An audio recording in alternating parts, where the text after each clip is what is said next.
afternoon, Nnamdi. My name is Mazi, and I've come this morning to talk to you about a pertinent issue and a video which has been circulating online from Benjamin Kalu, who claims that he's the sixth most powerful man in Nigeria.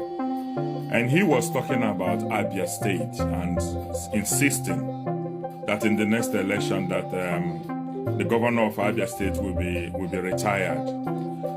Mr. Benjamin Kalu, let me speak to you. When people become arrogant because of certain positions they have, they should first of all think back and ask themselves of what relevance have they been in the political life and in the personal life of individuals in a particular state. Mr. Benjamin, we don't know where you come from. We don't know what empowered you to make such a categorical statement and boast on behalf of the people of Abia State. We've not seen you anywhere for the past 26 years and beyond, when Abia State was in total disrepair, when Abia was a total write-off. Nobody heard about you. And now suddenly the people of Abia State are beginning to witness significant improvement in their lives. And people like you come up to boast because you claim you are the sixth most powerful person in Nigeria. Where is your power when Nnamdi Kanu is in detention currently? And nothing is being done despite all court ruling to release him. Where is your power as the sixth most powerful person that you claim to be? Where were you when the teachers were owed thousands of pounds and naira over the past years? Where were you when the pensioners in Abia State were not paid? Where were you when there was total dilapidation of the infrastructures in Abia State? The roads were unpassable. People couldn't travel anywhere. There was insecurity in the state. Where were people like you? For you to come out and boast that you're going to retire the current governor of Abia State, have you now taken that law into your hand and you decide who rules Abia State and no longer the people? We understand that APC is capable of doing evil, and they have manifested that, they've displayed that in the last election that they conducted. But remember that there is no power, no force that is more potent than the people's force. The people of Abia State will resist you. I believe that. They know the difference between wickedness and progress. They have seen the good work Alex Otti is doing in Abia State.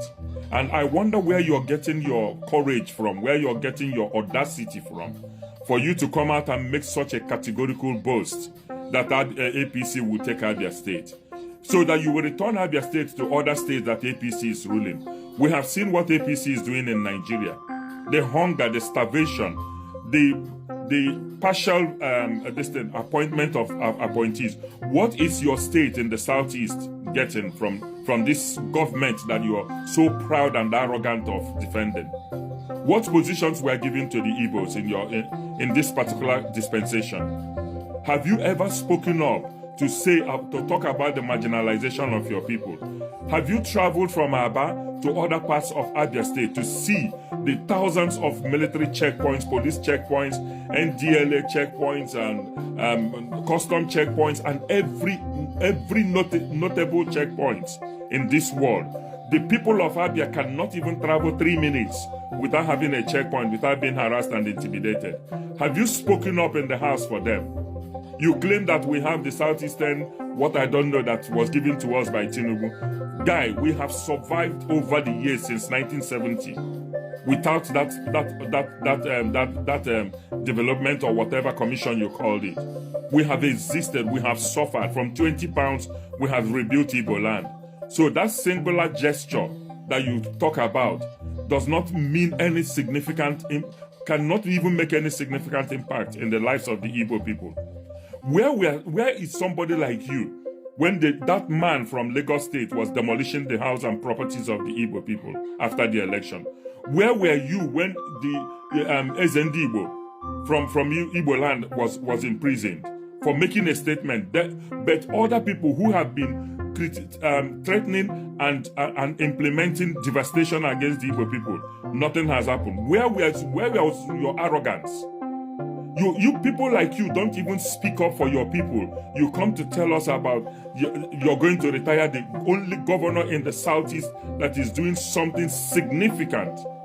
Yes, we know that some of the salaries of the teachers have not been paid, but Alex Otti is going to do something about it.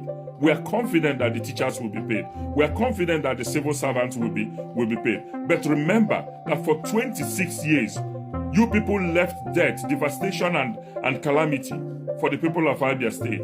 And for once in their lifetime, the people of Abia State is beginning to see difference in their lives.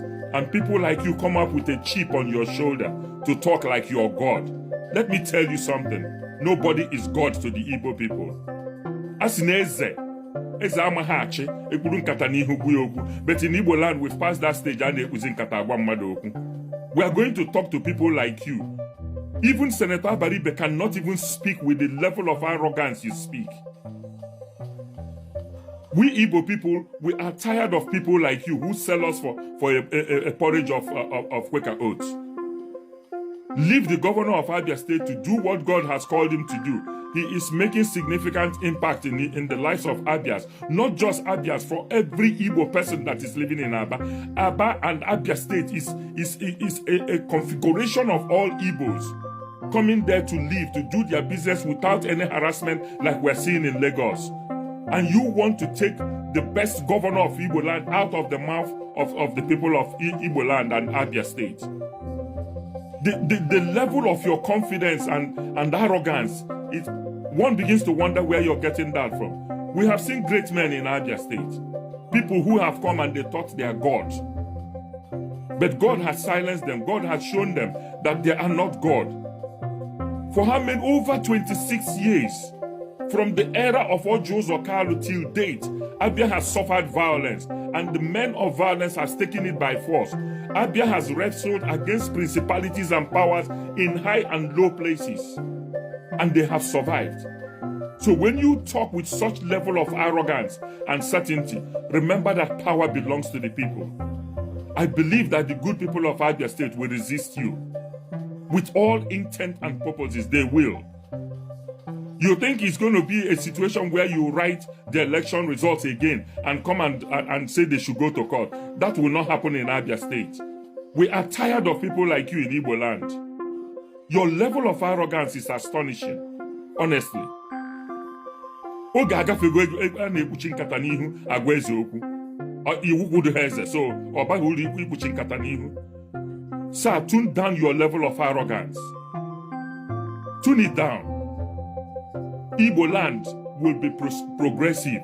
We are seeing significant improvement in the lives of people in Enugu State. We are seeing that in Abia State. We are praying to God that other states in Igbo land will begin to witness such level of progress. Ipotana asi anyị na ga retire the governor that is working because you think you're God. In the political hemisphere of Abia State, where do you think you belong to? For you to make such unruly and categorical statements on behalf of the people of Abia State. If you want to be a hero, start with the release of Nnamdi Kanu. If you want to be a hero, start with talking to the governor of Lagos State that is committing economic and political genocide against your people. Sometimes you guys should weigh your words before you speak on behalf of a people. We are strong as Igbos, and we know those who are working for us. Ndibo, do not be patterned at all by such rhetorics. Stand strong. Know those who are working for us.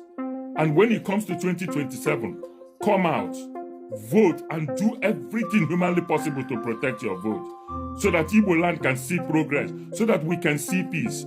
And I use this opportunity again to speak to the young men in Igbo land that are committing all this killing and havoc. Please, for God's sake, lay down your arms. Igbo land needs to be safe. We are being chased around everywhere. You can see what is happening on the social media. We need peace in Igbo land for our people to come back home and begin to invest. I must seize this opportunity to speak to Ebuka, Pastor Ebuka or Prophet Ebuka. Thank you so much, sir, for the bold step that you've taken to come down to Igbo land and cite your church. Yes, church is not a ministry, but I'm aware and I'm informed that you plan to set up a university, you plan to set up a hospital. That will create job in Igbo land. These are the type of men and women that we want to hear of. Not people who will come to tell us they want to change the good things that we're having in Igbo land for the worst. APC will not rule Abia State. And God will make it possible. It is not the works of man. It is only God that decides the destiny of men. To Pastor Ebuka or Prophet Ebuka, we thank you. Sir, it is not just the universities. It is not just the hospital. Look at creating an industry, something that will provide jobs for the graduates that will be coming out of these universities. And I believe with people like you, Pastor Ebuka, and others coming down to Igbo land to invest their time, their talent and resources, God will see us through this trial period. We need an Igbo land that is peaceful. We need an Igbo land that is progressive. And I believe that God is touching the heart of every patriotic Igbo person to come and begin to invest in Igbo land so that we can have a viral nation, a nation that people will come to our place to live, and we will show them what it means to be Igbo. We are a very accommodating people. And for our young people who are joining in all this war on social media, ignore them. But one thing I tell you for sure, the current generation of Igbo people will not be moved. We will not be threatened. We will not be scared of anybody.